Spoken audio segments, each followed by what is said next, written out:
Hello everyone, my name is Aaron and welcome back to another episode of Vlogs in General. No, that's not what it's called, I'm just making another vlog about things in general.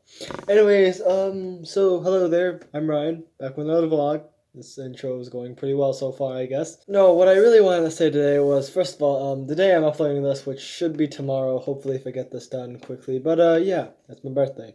Yay, woohoo me. Now, the other thing I would like to mention, well, I guess this is kind of more in the school category, so this could be a school vlog. But anyways, the other thing I wanted to mention today was damn it, why can't I think of it? Right. The other thing I wanted to mention today was my school. Things I'm doing in my school, because recently in the last UHS video, which I think the last UHS vlog was a really, really long time ago, I think, and I haven't really been keeping up with that series. And I'll tell you why right now, actually. The first reason why I haven't continued that series is, first of all, it's starting to lose popularity a little bit. I mean, it's still popular. It was popular. It still is. But I think it's starting to lose a bit of its popularity that I already originally gained before. Another thing is that I've kind of given up on the idea of, well, before it was kind of like a weekly, talk about some stuff, edit that video and upload, but eventually, near the end of the school or semester, which is near the end of January, work starts to pile up, things start to get due, and eventually I run out of time to do things like YouTube and such, and it does become a bit of a hassle.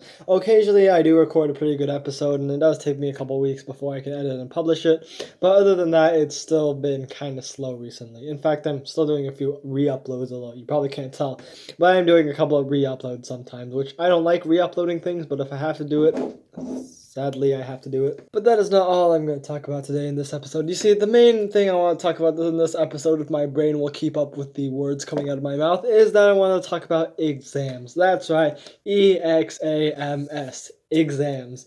What are exams, you may ask, if you're not in high school, I guess? Well, exams are basically kind of like really, really big tests you take at the end of your first semester in high school, because there are 2 semesters. You will usually take 2 exams. Well, sorry, you will get the chance to take more than 2 exams, where you will have 2 times of doing exams per year, if that kind of makes any sense. Basically, the first batch of exams happens near the end of January, the last week and the second last week of January. So as I mentioned before, an exam is just a really big test. So each subject you have for the semester equals to 1 exam. However, there are a few exceptions, such as some subjects that can't be tested on, like gym or maybe art. In that case, that is my case. You see, while usually you would have around 4 exams or 4 or 5 exams, I don't think 5 exams make sense, but 4 or 5 exams for the 4 or 5 subjects you pick during the semester. Now, if you have, let's say, normal courses like English, math, science, and French, for example, that would be an exam for each single subject, which means 4 exams, which means 4 different subjects you have to remember all at the same time. Now, on one hand, I do understand that is a bit stressful. Of course, memorizing things was never my strong suit, and I don't think a lot of people also enjoy memorizing a lot of things, especially facts and details about specific things. But you could say today that in this semester, in this end of the month, that I have gotten kind of lucky. You see, as I mentioned, while usually most people have 4 exams and 4 subjects, I may have 4 subjects, but I only have 2 exams.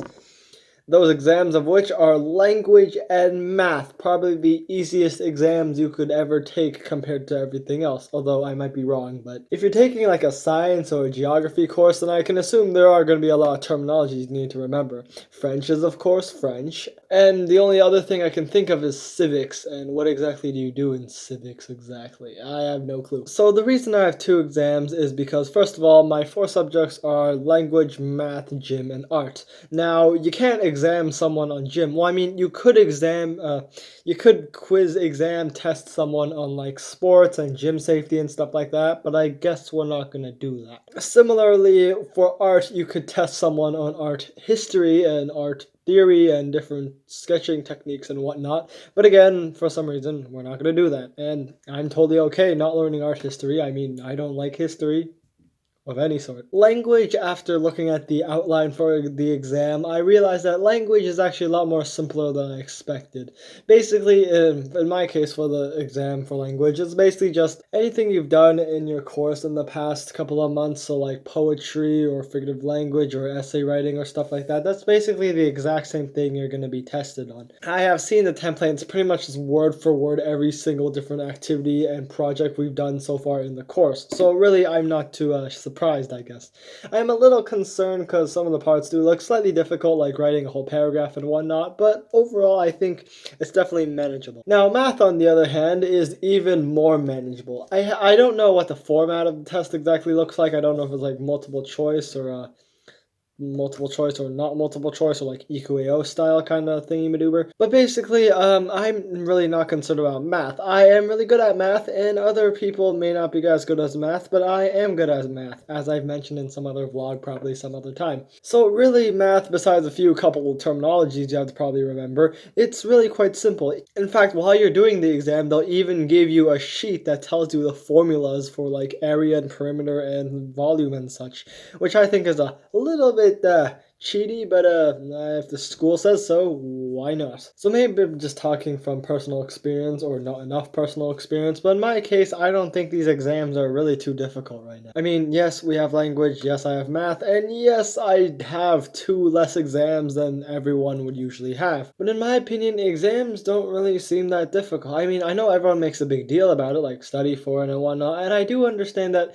it probably does become a bigger deal when you get into like higher grades, like grade 12, when you're probably doing like biology and physics and all that sort of stuff, like chemistry, and that's even like more terms and terminologies to remember. That's even more things in vocabulary and sciencey, mathematical, whatever stuff you need to memorize. So yeah, I get it. If the older the grade you are, probably the harder exams will probably get. But on the other hand, if you're getting older, you're learning more. So technically, wouldn't the difficulty kind of level itself out? I mean, so I guess to summarize it up, I think exams are okay. I'm not too stressed. I don't really understand all the studying panic, but that could just be from my personal experience so far. Maybe next year I'll suddenly be crowded with tons of work to do. Who knows? But if that does happen, at least I'll have something to talk about in the next couple of weeks. Now, I could end this video right here and edit the rest of this, which would make it kind of a shorter video than usual, I think. But to be honest, no one wants to watch a 20-minute video of me just talking about endless stuff. So I feel like I should mention one more topic. And I think I know what it is. So on the topic of school, you're probably curious, what am I doing for the last few weeks for school? Well, let me tell you that exactly. So, as I mentioned before, 4 subjects, yada yada yada. I'll tell you exactly what I'm doing in each subject and how it kind of relates to the final project, whatever, some blah blah blah blah report card stuff. Okay then. So for the subjects that I don't have exams in, so art and gym, we have something called summatives. As you probably all know what a summative is, it's basically like an exam style project. It's just a really big project that's worth a lot for your grade. The summative for my gym class was basically we had to create a game, very simple 5 to 10 minute game, and then we had to, well, yeah, give a lot of details, the rules, how it works, safety considerations, and what you need to play the game. And that was pretty much the whole summative. Not too hard, I guess. You had to work in as a group, so I guess even easier, I guess. After creating your own game, you had to present it to the class, which, as long as they listen, shouldn't be a big problem. Then, of course, you roll out your game, and everyone takes their turns and whatnot, until everyone gets through presenting their games. And that's pretty much a pretty simple summative. And then at the end, you write a small reflection piece on, like, how you like gym class and, like, what you can do to continue improving your physical activity and stuff like that. But that's all pretty generic, I guess. In math, nothing special's really happened. I mean, math has just been always just math. Just normal tests and assignments. Not really assignments. It's just the same pattern. I guess math, it's been the same pattern as it has been all year. It's always been like new concept, homework, quiz, test. Concept, homework, quiz, test. And it's pretty just repeating and repeating and repeating that. Sometimes we do something interesting, but pretty much it's just that and that and that for the whole entire semester. So it's really nothing special in math so far. Language is a little bit different. So in language, we have the final summative thing we did was basically a really big presentation on our ISPs. ISP stands for Independent Study project. So how this independent, I put that in quotations, an independent study project works is basically there were two parts. The first part was the independent part where you'd have to choose a book about some certain topic like school or friendship or race or something like that, and you had to write your notes about that and whatnot. And I did pretty good for that. I have to say I did really good on that. I mean, I spent time on that and I got the mark I deserve. I guess I could say that. So the part 2 of that ISP project is basically what you do is that you take your ISP novel topic and you go into a group with people who picked a similar topic or who picked the same topic.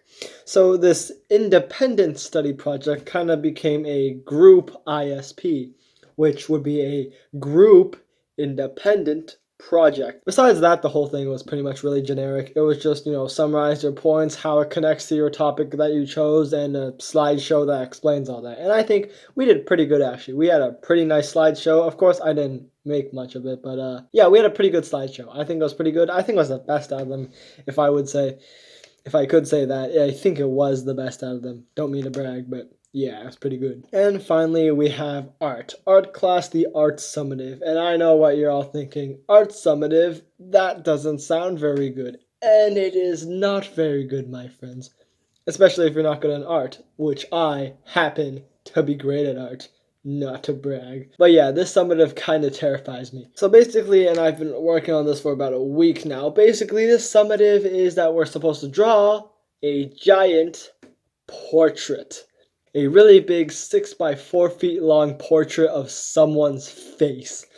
And first of all, that's insane because 1, I'm drawing a face, and 2, I'm drawing a really big face, and 3, I'm drawing a face. Now, if this was like a giant 4 by 6 feet landscape of a building, then push off 4 pluses all around, my friend. But no, that's not. So, it's a little tricky.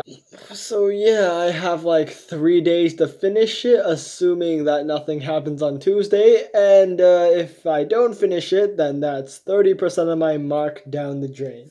So yeah. To be honest, if I had to say anything, I'd say that the only thing I'll be working on this weekend would be that portrait because I don't have anything to do for gym, I don't need to study for math at all, and I don't really need to work too hard on English or language or English. Although I should probably start working on that English thingy-madoober, but yeah, I'm definitely focused on that art project. I mean, hardcore focused. I mean, do you know how hard it is to draw a portrait of someone's face? So anyways, I hope you enjoyed this episode of, I guess it's kind of a school vlog now, so yeah, I hope you enjoyed, I guess, and I'll see you next one. Adios. Bye.